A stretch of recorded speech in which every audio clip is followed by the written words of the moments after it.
我哋而家經歷緊一個好奇怪嘅悖論，人同人之間嘅連結從未試過咁緊密，但係精神窒息嘅感覺亦從未試過咁普遍。佢表現為一顆跳動嘅心，或者一嚿沉重嘅灰色重量，同你講乜都唔會改變。當你睇到自己嘅工作、家庭或者健康，好容易就會令一切消失喺唔確定嘅迷霧裏面。未來睇落唔似機會，反而似係威脅。我哋試下揾方法擺脫呢種恐懼，但分析自己嘅恐慌只會助長佢。佢將我哋嘅諗法變成一個圈，喺入面我哋成為自己最壞情況嘅囚犯。呢場係同時間嘅鬥爭，你嘅諗法不停投射去聽日，一個你控制唔到嘅地方。當現在嘅確定性粉碎成千千萬萬個如果，大腦就用焦慮填滿個窿。因為我哋聽日唔可以親手整好佢，我哋冇辦法從內部解決呢個問題。呢種程度嘅恐慌需要救援，需要嚟自我哋自己思想之外嘅嘢。呢個就係福音進入對話嘅位置。佢唔係一個遙遠嘅宗教理論，而係一種靈性上嘅干預，專為你嘅心理健康而設，專為你而家感受到嘅恐慌而設計。大多數時候，我哋覺得有壓力要扮嘢撐過去，將內心嘅掙扎收喺自信嘅面具下面。但聖經提供咗一條唔同嘅路，可以喺詩篇56篇嘅原始誠實裏面揾到。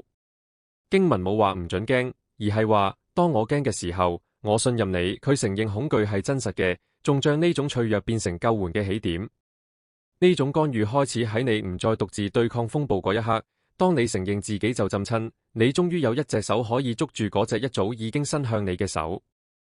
有一種特定嘅邏輯，呢種信任實際上解除咗對未知嘅恐懼。我哋覺得焦慮，係因為我哋仲未到聽日。但福音介紹俾我哋一位救主，佢已經佔據咗嗰個空間。佢唔係等緊未來發生，佢已經喺嗰度。呢個正正係復活所證明嘅嘢。呢幅圖顯示咗一條穿越我哋絕對控制唔到嘅時間線。耶穌將終極嘅未知公開處死。如果死亡都留唔住佢，咁更加細嘅唔確定性，例如你份工或者啲賬單，更加冇可能壓到佢。佢已經行過晒你驚嗰條路。佢成為一個固定點，一個時間嘅錨。就算你周圍嘅世界點轉，你嘅思想仍然安全咁連接到一個已經確定嘅未來部分。我哋可以將呢個概念由腦海入面變成現實嘅身體動作，透過一個簡單嘅姿勢轉變。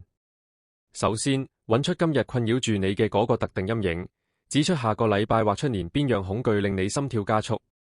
而家留意你身體嘅緊張，揸實你隻手，揸實拳頭，然後慢慢、非常慢咁打開佢哋，將你嘅手掌轉向天。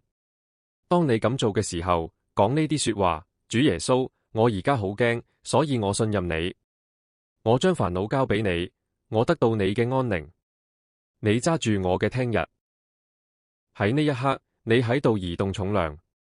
你決定將你控制唔到嘅未來重擔，交到嗰個已經企喺未來裏面嘅人手中。如果你一個人孭重擔孭到殘晒，你唔使等環境改變先至揾到一個穩陣嘅立足點。你可以邀請耶穌成為你嘅錨。而家祈禱啦。親愛嘅主耶穌，我頂唔順啦，我個腦裏面充滿晒陰影，我冇辦法醫好自己嘅心。我相信你為我而死，又再次復活。而家我向你打開個心，求你赦免我，將我呢個恐懼嘅靈魂帶到你面前，用你嘅平安充滿我。我將我嘅生命同未來交託俾你。阿門。當你唔再嘗試做一個你睇唔到嘅未來嘅主人，內心嘅噪音就會開始改變。你唔再只係控制症狀，而係將自己連接到一個唔會被日曆動搖嘅現實。今日每次你肚裏面嗰個結返嚟嘅時候，唔好同佢拗，輕輕吸一口氣，細細聲講：我信任你。